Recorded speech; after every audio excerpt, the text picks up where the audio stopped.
The late afternoon sun cast long shadows across Pine Ridge Avenue as Officer James Miller settled into his usual patrol routine.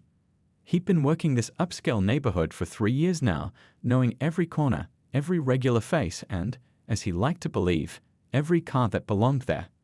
His coffee was getting cold in the cup holder when something caught his eye. A black Range Rover with slightly tinted windows moving smoothly through the tree-lined street. The vehicle was spotless, clearly well-maintained, but something about it made him straighten in his seat. He couldn't quite explain why, but his cop instincts, as he called them, were tingling. Miller adjusted his rear-view mirror and pulled out behind the SUV, maintaining what he considered a professional distance.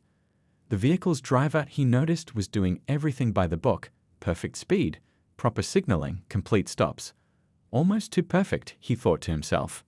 Inside the Range Rover, Captain Diana Washington was well aware of the patrol car following her. 15 years on the force had taught her to recognize the subtle signs of being tailed by a fellow officer. She'd just left a community planning meeting and was heading to her sister's house to pick up her nephew for their weekly dinner tradition.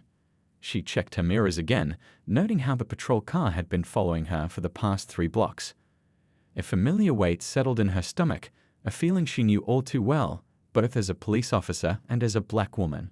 She'd had this conversation with her nephew just last week about what to do in these situations: stay calm, be professional, keep your hands visible. The reflection of red and blue lights suddenly filled her mirrors. Captain Washington took a deep breath, mentally switching gears from her usual role of giving orders to preparing for what she knew would likely be an unpleasant encounter. She pulled over smoothly, positioning her car perfectly parallel to the curb. Miller radioed in the stop as he stepped out of his patrol car. The setting sun glinted off the Range Rover's immaculate paint job, and he noticed the vehicle's high-end wheels, definitely not standard issue. His hand rested casually near his weapon as he approached, flashlight ready despite the daylight. "Good afternoon," he called out, his voice carrying that authoritative edge he perfected over years of traffic stops. "License, registration, and insurance, please." Captain Washington kept her hands on the steering wheel, responding with practiced composure. "Officer, my documents are in my purse on the passenger seat. I'm going to reach for them now, if that's all right." Something in her tone made Miller's eyebrows furrow. It wasn't the usual nervousness or defiance he sometimes encountered. There was a confidence there, a familiarity with procedure that he didn't expect. "Ma'am, what brings you to this neighborhood today?" he asked, his tone carrying an edge of suspicion that made his question sound more like an accusation. "I'm heading to my sister's house," Captain Washington replied evenly, her hands still visible on the wheel. "She lives on Maple Court, just around the corner." Miller's flashlight beam swept across the car's interior, lingering on the crisp blazer hanging in the back seat. "And you own this vehicle?" "Yes, I do," she answered, maintaining her professional tone despite the familiar sting of the assumption behind his question. "Officer, would you like to see my documents now?" The entire scene was playing out like countless others before it, the same questions, the same assumptions, the same dance of power and prejudice. But this time, things were about to take an unexpected turn, one that would shake Officer Miller's worldview to its core. As Captain Washington carefully reached for her purse, the last rays of sunlight caught the edge of something metallic clipped to her belt, something Miller hadn't noticed before, something that would soon change everything about this routine traffic stop. The tension in the air was thick enough to cut with a knife as Captain Washington reached for her purse. Officer Miller's flashlight beam followed her every move, creating dancing shadows across the car's interior. The sound of crickets starting that evening chorus provided an oddly peaceful backdrop to the tense scene. "Slowly," Miller commanded, his voice carrying that edge of authority that had become second nature over his years on the force. Something about this stop felt different to him, though he couldn't quite put his finger on what it was. Captain Washington's movements were deliberate and calm as she retrieved her wallet. She'd been on both sides of this scenario countless times during her 15-year career. The irony wasn't lost on her. How many times had she trained junior officers about proper traffic stop procedures? How many community meetings had she attended where citizens shared similar experiences? "Here are my documents, officer," she said, extending them with 2 fingers through the partially lowered window. As Miller reached for them, she noticed his name tag catching the last bits of daylight. She made a mental note, not out of spite, but out of professional habit. Miller stepped back slightly, shining his flashlight on the paperwork. His eyes narrowed as he read through the documents, then darted back to the woman behind the wheel. Something wasn't adding up in his mind: the address, the car, her presence in this neighborhood. "Step out of the vehicle, please," he said, his free hand resting on his belt. A few curious neighbors had begun to peek through their windows. An elderly man walking his dog across the street slowed his pace, watching the scene unfold. Captain Washington noticed all of this, just as she noticed the dash cam recording everything from Miller's patrol car. "Officer Miller," she said calmly, using his name deliberately, "may I ask why you need me to exit the vehicle?" The use of his name caught him off guard, but he doubled down. "Ma'am, when an officer gives you a command, you need to comply. Step out of the vehicle now." Captain Washington took a deep breath. She could feel her heart beating faster, not from fear, but from a complex mix of emotions: frustration, disappointment, and a deep understanding of the moment's significance. "Officer Miller," she repeated, her voice carrying a quiet authority that made him pause, "I want to be very clear about what's happening here. I'm going to step out of my vehicle, but I need you to understand something first." Miller's grip tightened slightly on his flashlight. "Ma'am, I'm not going to ask again." "I understand," she interrupted, her tone professional but firm. "And I want you to understand that I'm reaching for something on my belt as I exit. It's my badge." The word badge hung in the air between them. Miller's expression flickered with the first hint of uncertainty. As Captain Washington opened her door, the interior light illuminated her full professional attire. She stepped out with the same careful movements she'd taught hundreds of officers to watch for during traffic stops. But this time, she was the one being watched, being judged, being presumed suspicious until proven otherwise. "My name is Captain Diana Washington," she said, holding up her badge and departmental ID. "I run internal affairs at the 15th Precinct, and I believe we need to have a conversation about what just happened here." The color drained from Miller's face as realization crashed over him like a wave. His flashlight beam wavered slightly as it illuminated her badge, the gold shield gleaming in the growing darkness. In that moment, the power dynamic he'd assumed was comfortable with shifted dramatically. A car drove past slowly, its headlights sweeping across the scene, illuminating Officer Miller's now uncertain stance and Captain Washington's composed but resolute expression. The elderly man with his dog had stopped completely now, witnessing a moment that would soon become more than just a traffic stop. In the distance, a police radio crackled to life. The evening was about to become much longer than either officer had planned, and the implications of this encounter would reach far beyond this quiet street in Pine Ridge. Time seemed to freeze on that quiet street as Officer Miller stared at the badge in Captain Washington's hand. The crickets chirped on, oblivious to the dramatic shift that had just occurred. A gentle evening breeze rustled through the trees, carrying with it the weight of what had just happened. I apologize," Captain Miller stammered, his hand dropping away from his belt. His mind raced through the last few minutes, replaying every word, every assumption, every mistake. The flashlight in his hand suddenly felt heavy, and he clicked it off, though the sun hadn't completely set yet. Captain Washington took a measured breath before speaking.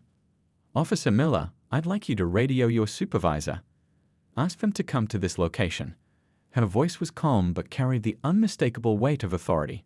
She wasn't making a suggestion. Miller's hand moved to his radio, almost on autopilot. "Dispatch.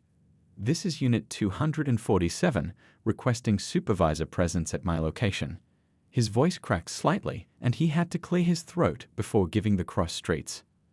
As they waited, Captain Washington leaned against her Range Rover, arms crossed, observing Miller with the trained eye of someone who'd spent years evaluating officer conduct. The growing crowd of onlookers had become part of the scene's backdrop, neighbors pretending to water their lawns or check their mail, all while stealing glances at the unfolding situation. "How long have you been on the force, Officer Miller?" she asked, breaking the uncomfortable silence. 7 years, Captain, he replied, standing awkwardly between his patrol car and hers. The confidence he'd shown earlier had evaporated, replaced by a visible discomfort that made him shift his weight from foot to foot. And in those 7 years, how many traffic stops would you say you've conducted in this neighborhood? Miller swallowed hard. He knew where this was going. I couldn't give you an exact number, Captain. But you could probably tell me about the patterns, couldn't you? Her question hung in the air, heavy with meaning. About who you tend to stop and why. Before Miller could respond, the distinctive sound of another police cruiser approaching caught their attention.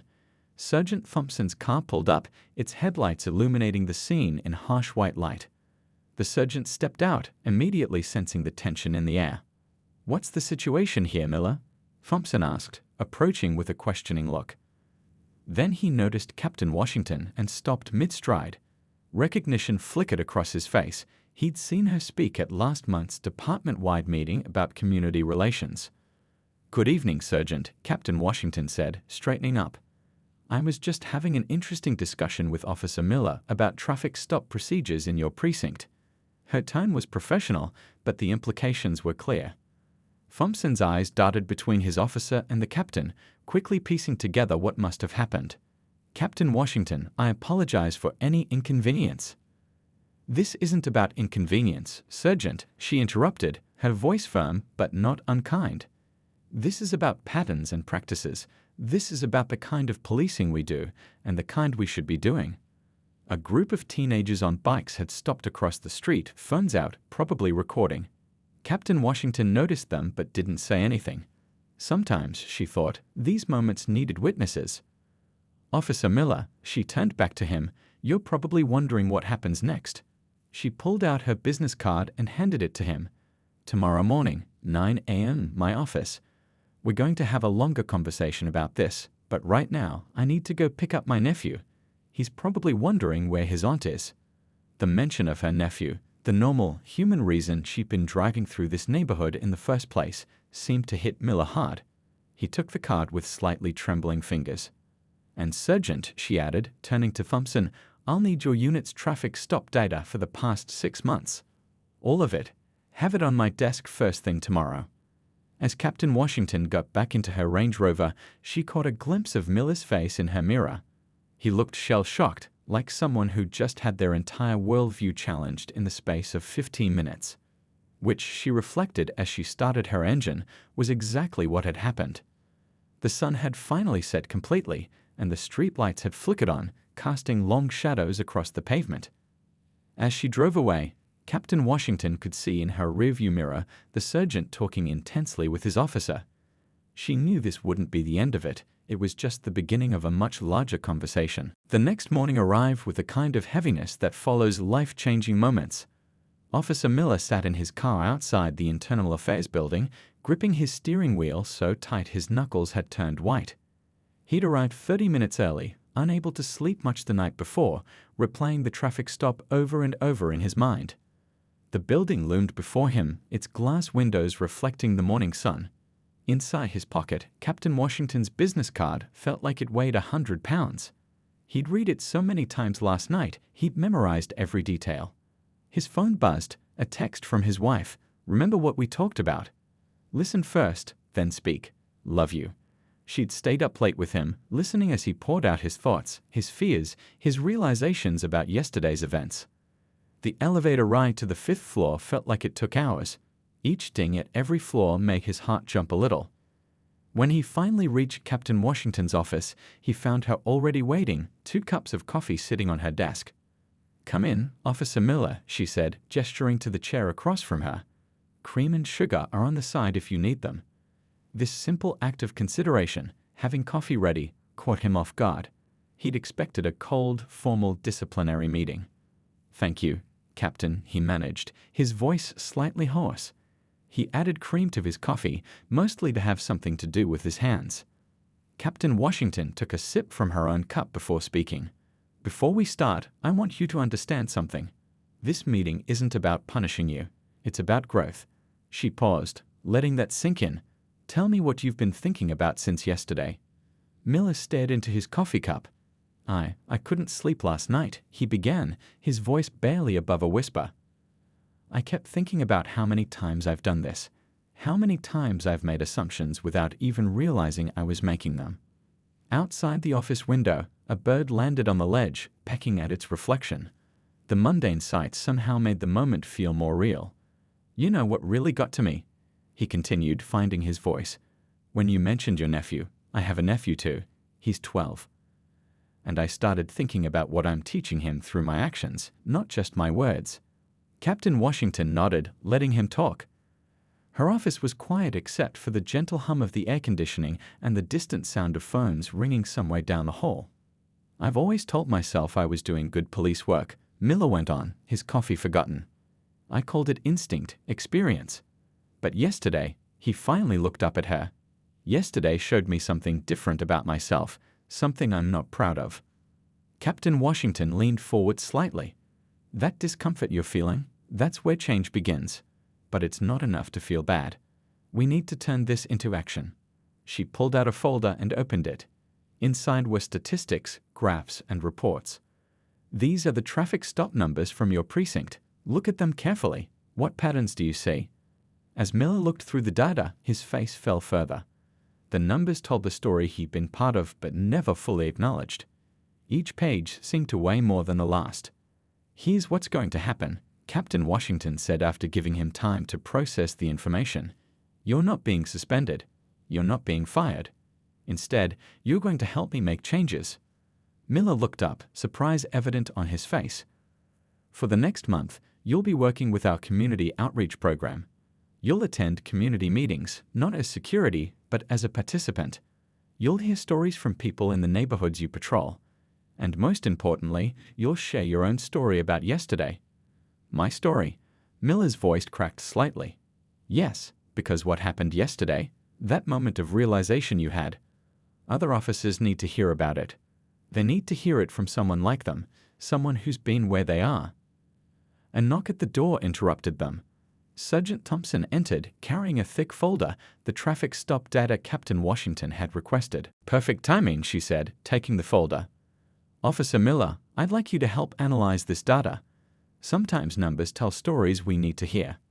As Thompson left, closing the door behind him, Captain Washington turned back to Miller. You have a choice to make now. You can let yesterday haunt you, or you can let it transform you. Which will it be? Miller straightened in his chair, finally meeting her gaze fully.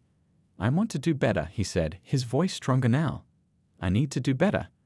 Good, Captain Washington replied, a small smile crossing her face. Because this is just the beginning. Real change isn't just about one traffic stop, or one officer, or one day. It's about creating a ripple effect that touches everyone in the department and the community. She stood up and walked to her window, looking out at the city below. The hardest part of growth is acknowledging where we need to grow. You've done that part. Now comes the work of actually growing. Miller nodded, feeling something shift inside him, not the crushing guilt of last night, but something more like determination.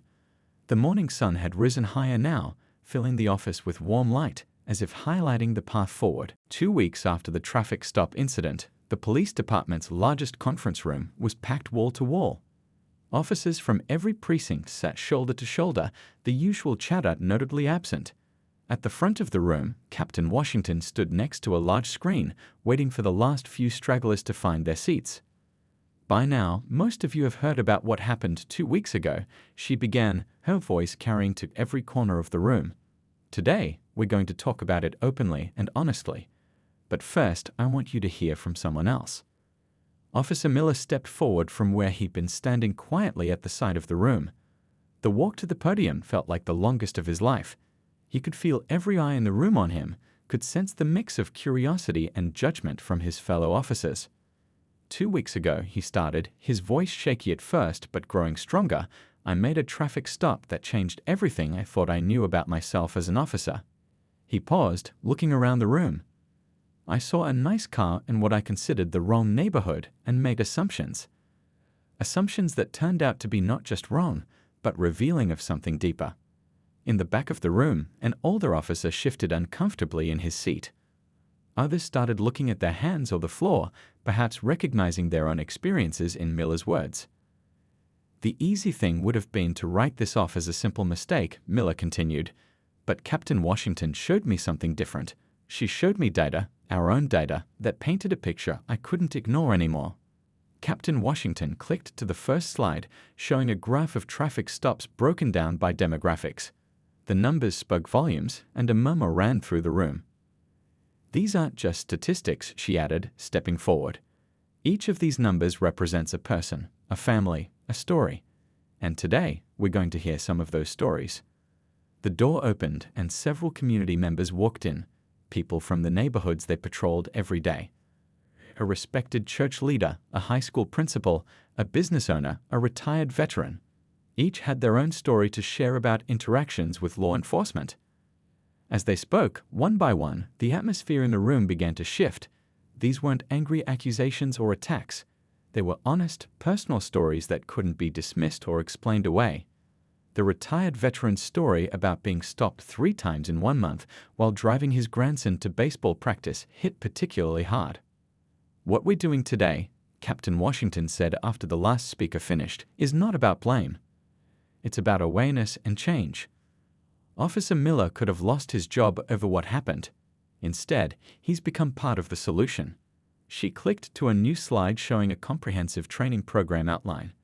"Starting next week, we're implementing new protocols and training. But this isn't just about checking boxes or sitting through lectures. This is about real transformation." The training program included community engagement sessions, data analysis workshops, and something new, regular ride-alongs where officers would sit in the passenger seat while community members drove through their own neighborhoods, sharing their daily experiences. "I know some of you are thinking this is an overreaction to one incident," Miller spoke up again. "I would have thought the same thing 3 weeks ago. But that traffic stop was a wake-up call we all needed. And if you look at the data in front of you, really look at it, you'll see it wasn't just one incident. It was a pattern none of us wanted to see." An officer in the middle of the room raised his hand. "But what about officer safety? We can't just stop being cautious." Captain Washington nodded. "Good question. Being cautious isn't the same as being biased. That's exactly what this training will help us understand. We can be both safe and fair. In fact, building better community trust makes us all safer." As the presentation continued, phones stayed in pockets, eyes remained focused forward, and notes were actually being taken. This wasn't the usual mandatory department meeting that everyone tried to sleep through. This felt different. This felt real. "Change isn't comfortable," Captain Washington concluded, looking around the room. "But comfort isn't what we signed up for when we put on this badge. We signed up to protect and serve everyone equally. And sometimes that means taking a hard look at ourselves first." The meeting ended, but officers lingered, talking in small groups with the community members who'd shared their stories.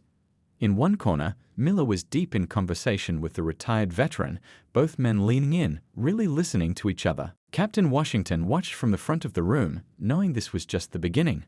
Real change would take time, but as she looked around at the engaged faces and ongoing conversations, she saw something she hadn't expected to see so soon: hope. The community center buzzed with activity as Officer Miller helped set up chairs for the evening's meeting. It had been 3 months since that fateful traffic stop, and he'd spent every Thursday evening here since then, though it wasn't required anymore. Something about this place, these people, kept drawing him back. "Need a hand with those?"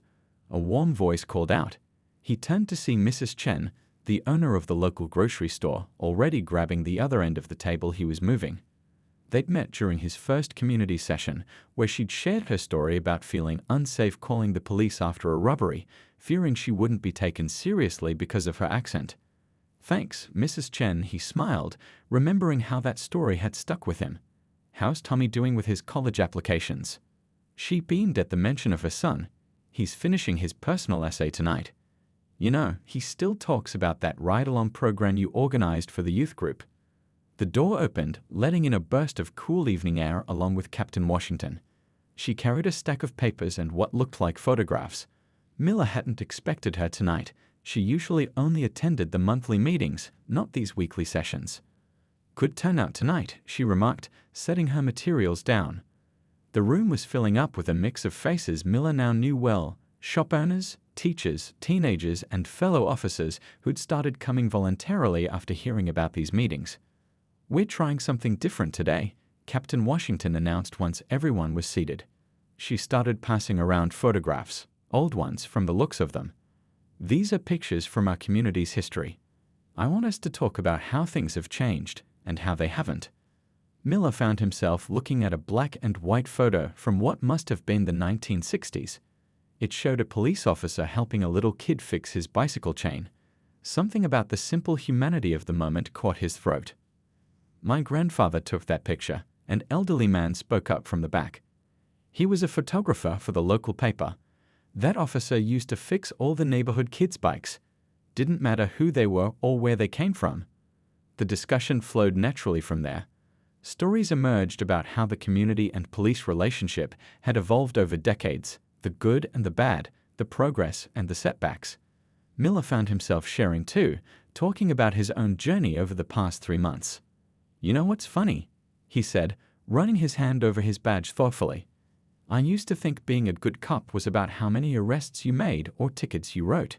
Now I measure it differently. Yesterday, I helped a teenager change a flat tire instead of questioning why he was in that neighborhood. Last week, I knew exactly who to call when we found an elderly man who'd wandered away from home because I'd met his daughter at one of these meetings." Captain Washington watched him from across the room, a small smile playing at her lips. She remembered their first meeting in her office, how defensive and scared he'd been. The change wasn't just in his words, it was in how he carried himself, how he listened, how he engaged with everyone around him. "The hardest part," Miller continued, his voice thoughtful, "was admitting to my own kids that their dad had made mistakes. But you know what?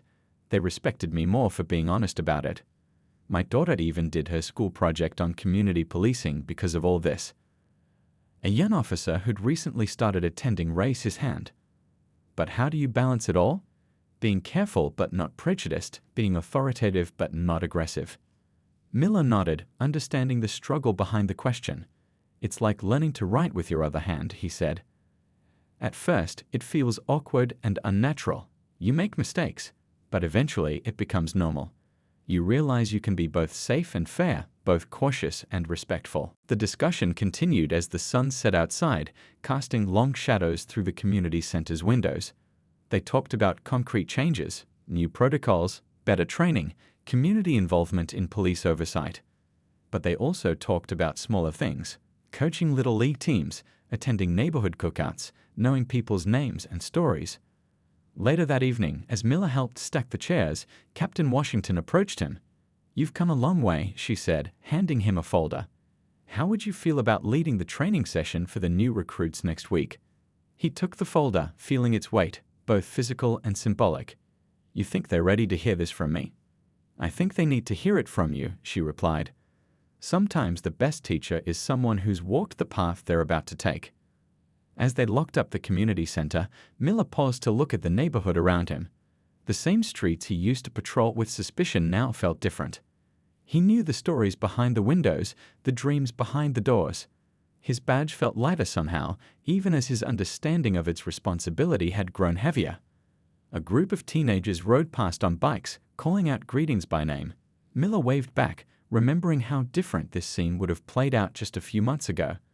The night air was cool and clear, carrying the promise of change, not just for him, but for everyone who wore the badge and everyone they served. 6 months had passed since that life-changing traffic stop, and the police academy auditorium was filled to capacity. New recruits sat in the front rows, their uniforms still creased and pristine, while veteran officers lined the back wall. Officer Miller stood at the podium, adjusting his microphone, feeling both nervous and ready. "When I started my career," he began, his voice steady, "I thought I knew everything about being a good police officer. I had the training, I had the confidence, and I had what I thought were good instincts. But one evening last spring showed me how wrong I was. The room was silent, everyone leaning in slightly. Through the window, morning sunlight streamed in, catching the brass buttons on the recruits' uniforms. I'm going to tell you about a traffic stop," he continued. "But more than that, I'm going to tell you about what happened after, how one moment of truth can change not just a person, but an entire department." In the second row, a young recruit was taking notes, her pen moving quickly across the page. Miller smiled, remembering his own academy days, how simple everything had seemed then.